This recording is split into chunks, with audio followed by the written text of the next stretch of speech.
भाजपचे खासदार बृजभूषण सिंह यांची पत्रकार परिषद सध्या उत्तर प्रदेशमध्ये सुरू आहे। थेट जाऊयात। आप ठाकुर हैं और ठाकुरों की परंपरा रही है, पूरा देश के लिए बलिदान दिया है ठाकुरों ने। आपका विचार स्वागत, आपका विचार। मैं चाहूंगी कि मेरा भाई मुझे निराश नहीं करेगा अगर कोई अपनी गलती अपना मतलब गलती सुधार कर आपके इस समक्ष खड़े हो आपके भावना से मैं 100% सहमत हूं। मुझे दीजिए, आपने बहुत अच्छी बात कही। आपकी भावना से मैं 100% सहमत हूं। और अभी भी यूपी के एक मुंबई में रह रहे हैं, महाराष्ट्र उनका कुछ नहीं कर पाएंगे, वो जमाना चला गया। बता दीजिएगा। आपके भावना से मैं सहमत हूं।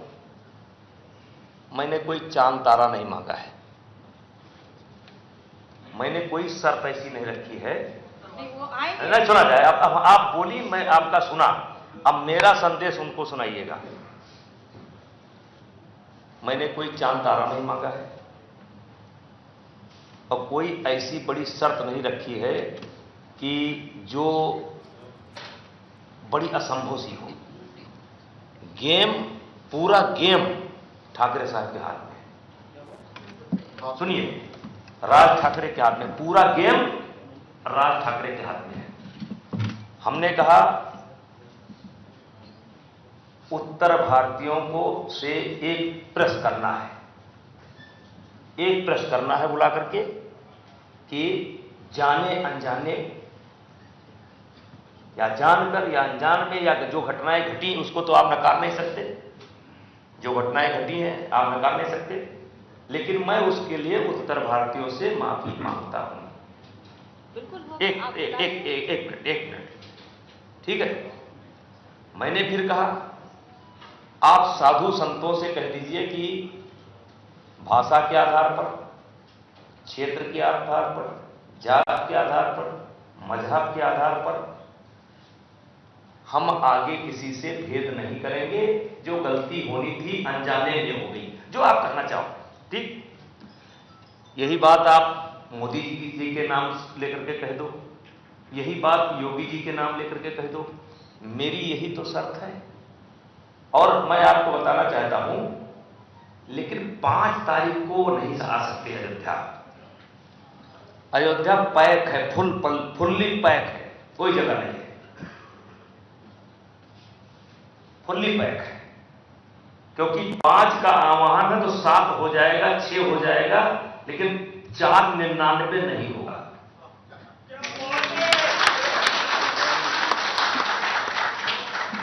तो आप को मैं वचन देता हूं, पूरे मीडिया के सामने वचन देता हूं। इससे उत्तर भारतीयों का भी सम्मान बढ़ेगा और उनका भी सम्मान बढ़ेगा। उनका भी सम्मान बढ़ेगा, ऐसा नहीं उनका सम्मान नहीं बढ़ेगा।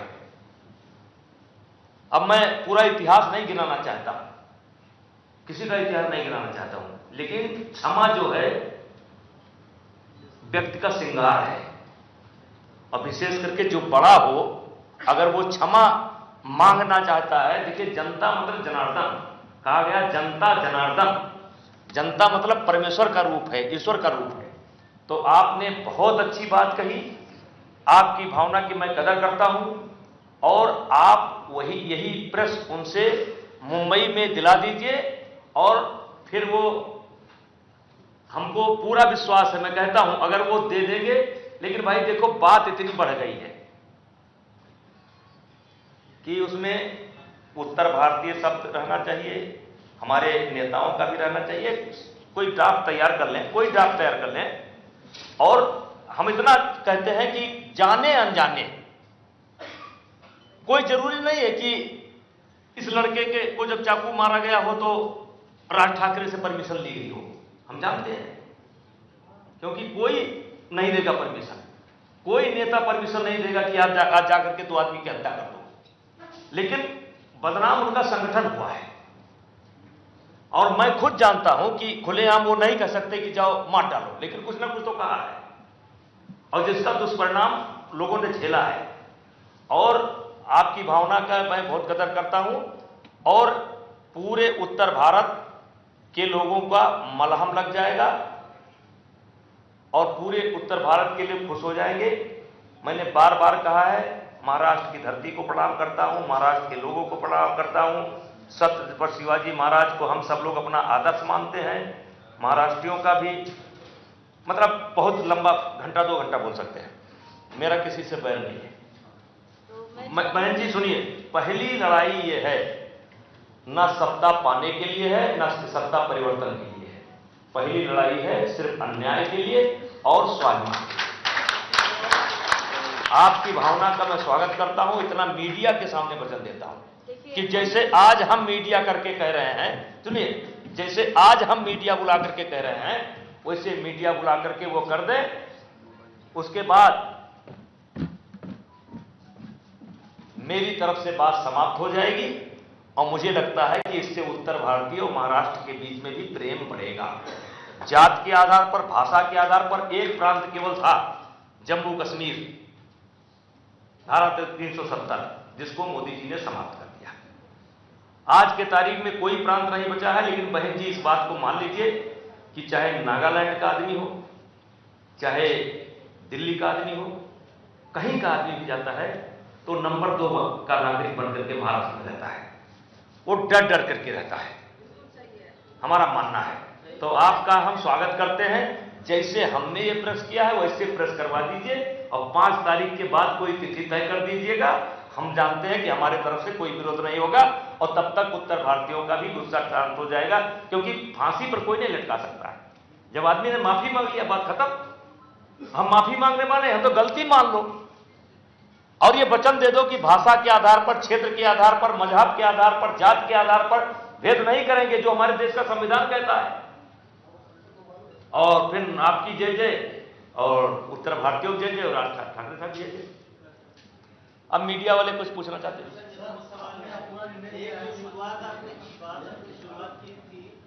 दिनकर जी की कविता से भी, जो तटस्थ है समय लिखे जा उसका भी इतिहास, ये क्या योगी जी के संदर्भ में आप बात कह रहे हैं? और दूसरा सवाल ये है कि आपके विरोधी कुछ ये सवाल उठा रहे हैं कि उत्तर भारतीयों को, बिहार के लोगों को, यूपी के लोगों को, असम, दक्षिण भारत से भी वहां पर भी उनको पिटवाया गया था और मार के भगाया गया था। उनके खिलाफ ब्रजभूषण जी क्यों नहीं बोले? देखिए, सबसे पहले तो इस चीज की शुरुआत जम्मू कश्मीर से हुई है, आप इस बात को मानते होंगे। बहुत किस्सा कहानी में जाने की जरूरत नहीं है, लेकिन भारतीय जनता पार्टी की सरकार बनती है, मोदी जी आते हैं और समाधान करते हैं। ऐसी समस्याएं देश के कई प्रांतों में उठ रही हैं, लेकिन मैं दावा के साथ कहता हूं कि जम्मू कश्मीर के बाद सबसे पहले, जैसे देश की कुछ भौगोलिक स्थिति इस प्रकार से है, लंबा ना जाया जाए, कि अलग अलग प्रकार की समस्याएं हैं, लेकिन महाराष्ट्र का और उत्तर प्रदेश का कभी संबंध खराब नहीं था, कभी नहीं था। मराठा मानुस और इसमें कभी भेद नहीं था, कभी भेद नहीं था। आपको पता होगा औरंगजेब ने छत्रपति शिवाजी महाराज को कहां गिरफ्तार किया था? आगरा में। आपको पता होगा छत्रपति शिवाजी महाराज कैसे उत्तर प्रदेश के लोगों के मदद से निकले थे और कैसे हमारे बनारस के साधु संतों ने उनको वहां पहुंचाया था और संभाजी को नहीं ले जा पाए थे। मथुरा के एक ब्राह्मण परिवार ने उनको छिपा करके रखा था औरंगजेब के राज में। संबंध खराब नहीं था। कुछ प्रांत ऐसे हैं जो मांग करते हैं इष्ट के, कुछ अपने आप को मानते ही नहीं है, लेकिन महाराष्ट्र और उत्तर प्रदेश में कोई भेद नहीं था, एक व्यवस्था के नाते था। इस आदमी ने पहली बार भेद पैदा किया और तब से मेरे मन की पीड़ा थी, आप विश्वास करें या ना करें। अगर मुझे मिले होते तो मैं पूछता जरूर, अब अगर सही उत्तर ना पाता तो चाहे वो मुझे मारते, जैसे मारते कुछ होता, तो एक बात का तो समाधान हो गया। अब दूसरा बात क्या है आपका? मैंने पूछा कि आपने जो कविता पढ़ी वो क्या योगी जी के संदर्भ में थी? क्योंकि योगी जी मिल सकते। नहीं, मैंने अपने आप से पूछा, मैंने अपने आप से पूछा कि क्या मेरा चुप रहना चाहिए। मेरा था, एक हमारे इलाहाबाद में एक जज साहब हुआ करते थे, उनका नाम था अकबर इलाहाबादी। वो जजमेंट कविता में करते थे। तो एक कविता उन्होंने लिखी अपने को घेर करके कि बुद्धू मियाँ पैदा हुए क्या कर गए, बुद्धू मियाँ पैदा हुए क्या कर गए। फिर उन्होंने उत्तर दिया, खाए पिए बच्चा पैदा किए और मर गए।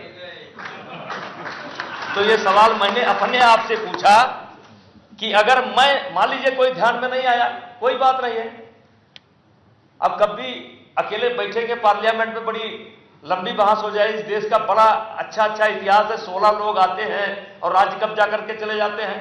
बख्तियार खिलजी 200 घोड़ा लेकर के आया और उदंतपुरी को जो है बिहार शरीफ बनाकर चला गया।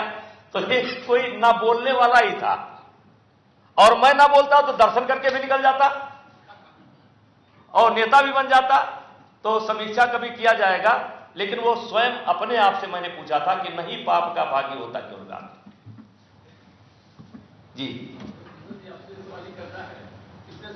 बार-बार कह रहे हैं कि माफी करनी सर, माफी करेंगे, माफी मांगेंगे तो हम छोड़ देंगे।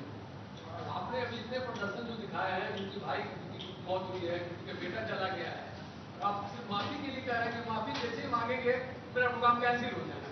इनको इंसाफ कैसे दिलाएंगे आप? नंबर 1, आप 6 बार से सांसद हैं, बीजेपी की सरकार भारत में है, पिछले 8 वर्षों में है, मोदी जी बैठे हुए हैं, मोदी साहब बैठे हुए हैं, उत्तर प्रदेश में मुख्यमंत्री बैठे हुए हैं।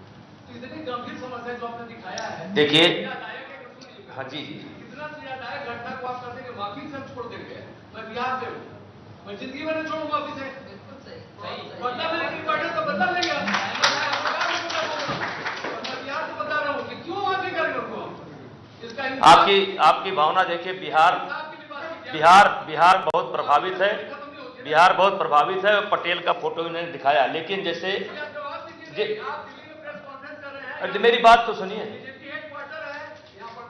एक मेरी बात सुनिए, आपका सुन लिया, मेरी बात सुनिए। जैसे मैंने ये ट्वीट किया और फिर चाहे आप समझिए मैंने बात किया और या समझिए मैंने नहीं बात किया, योगी जी ने घोषित कर दिया कि मुंबई के अंदर हमारा एक कार्यालय होगा जो उत्तर भारत की लोगों की पीड़ा को सुनेगा। इसको आप सफलता की पहली सीढ़ी मान लीजिए।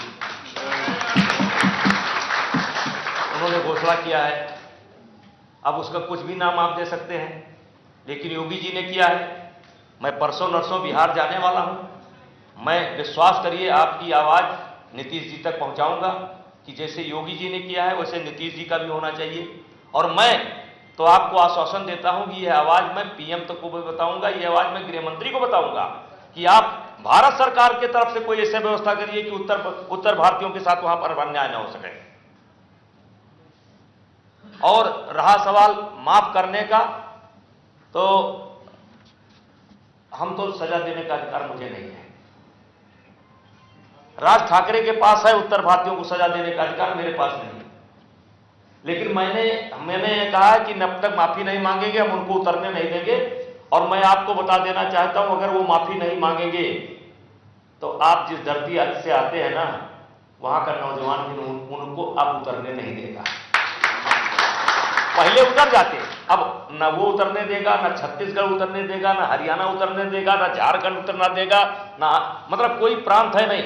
जम्मू कश्मीर तक से वीडियो बना करके लोगों ने भेजा है, शिमला से लोग वीडियो बना करके भेजते हैं। लेकिन सजा देने का अधिकार भारत के संविधान ने हमको नहीं दे रखा है। और जब बात निकली है तो दूर तक जाएगी, न्याय मिलेगा। तर माफी मागत नाही तोपर्यंत राज ठाकरे यांना अयोध्येमध्ये उतरू देणार नाही, या मुद्द्यावर बृजभूषण सिंग ठाम आहेत। एबीपी माझा, उघडा डोळे बघा नीट।